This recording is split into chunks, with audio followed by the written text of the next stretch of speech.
Greetings and welcome to America in Focus, powered by the Center Square. I'm Dan McCaleb, executive editor of the Center Square Newswire service. Joining me today, as he does each and every week, is the Center Square's Washington, D.C. bureau chief, Casey Harper. How are you, Casey? Doing good, Dan. How are you? Doing well. End of another long week covering the federal government. That's right. In Washington, D.C. Inflation. It continues to be a major concern for Americans across the country, with increased prices at the gas pump, the grocery store, and housing, and nearly all other sectors of the economy, forcing families to make tough decisions regarding spending. Well, a new report from the U.S. Bureau of Economic Analysis released this week breaks down just how much of an impact inflation is having across the states. You wrote about that report, Casey, at thecentersquare.com. Tell us about it. Yeah, that's right. I'll just say, if anyone listening, your boss offers you that your paycheck goes up when inflation goes up, but down when it goes down, you should take that deal. Because inflation you would have got over a 15% raise in the last couple of years, and inflation hasn't gone down in a long time. But the state breakdown was extremely interesting. As you said, the Bureau of Economic Analysis released this data finally coming out about, how inflation increased in 2022. We can talk a little bit more about what's happening this year, because I do think it's very interesting. But if you look at all 50 states, here's a big one: 11.8% in Idaho increase, which is extremely high. No one is getting it. I mean, almost no one is getting a 11%, 12% raise, right, across 1 year's time. Most people. And this just to clarify, this is year over year data, right? This is 2021 to 2022.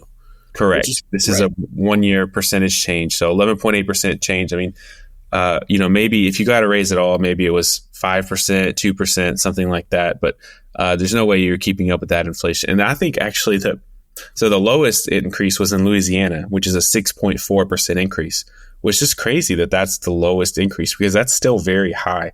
Most economists say a healthy inflation rate would be something like 2%, right? Now, you can have a kind of philosophical argument about if inflation. So the lowest you're saying was Louisiana at 6.4%, which is still 3 times higher than what the normal or what economists say should be healthy inflation. That's right. It's right. So this is just in 1 year. And this is for all across all goods, but some goods that Americans use every day were much more expensive. Grocery prices, for instance, saw a much bigger change than all this. I mean, there's some things that a big driver of this also was shelter, and whether you're renting or buying, though that was a big cause of the increase in a lot of states. So don't worry about it. As long as you're not eating or need a place to live, you'll be just fine, Dan. I think that's what you call sarcasm, Casey. Sometimes I have a hard time telling with you. Let's just briefly go through a couple of the states. For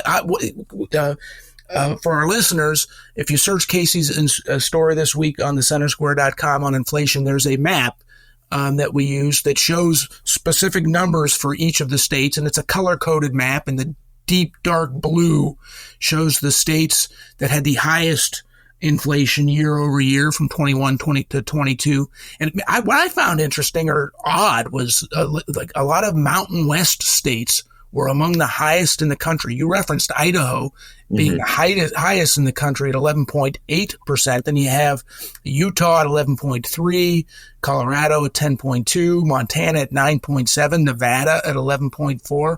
There were some other states out east, Florida, Georgia, in the Midwest, Indiana, that had that dark blue cover of inflation over 9.7%. But it is somewhat interesting to me to just look at the differentiations. Now, again, as we said, the lowest increase in inflation was Louisiana at 6.4%. So that's still extremely high. But the 9s, the 10s, the 11% are in isolated pockets of the country. Yeah, I mean, there are definitely trends. I think, it'd be easy to ask the question like, well, why is, Nevada or Utah higher, Arizona? And there, of course, are reasons. I think there's a lot of complex economic factors that could be affecting it that aren't necessarily political. I think the overall trend of this inflation definitely is political, because the federal debt spending leads to more money printing, and the money supply has exploded in recent years. And because of that, was justified by COVID and different things. But the money supply has exploded, and that's one of the biggest causes for inflation. They tried to say for a long time that all the inflation was just because of the supply chain, because of COVID and the Ukraine war, but that's just didn't hold up. I mean, it would definitely impacted it for a while, but there's no real supply chain from COVID issues anymore. So, I think there's housing market changes. A lot of people, for instance, are leaving some of these expensive, cities, and they're moving to places like the West, like Texas, like Florida, and significantly increasing, for instance, home prices. Not to say that that's the primary reason or anything, but it's just one of the many things that can lead to slight variations between states. So we can't read too much into it, but it's definitely interesting. And regardless of where you live, you saw a huge increase in your cost of living and your wages. We know from the data that wages did not keep up. Casey, Geography 101 lesson. Florida is not out west. It's in the southeast. And with that dig, Casey, I'm going to wrap us up because we're out of time. Thank you.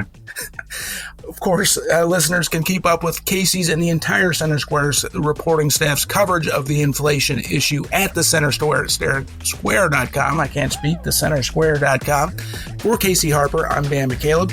Please subscribe, and thanks for listening.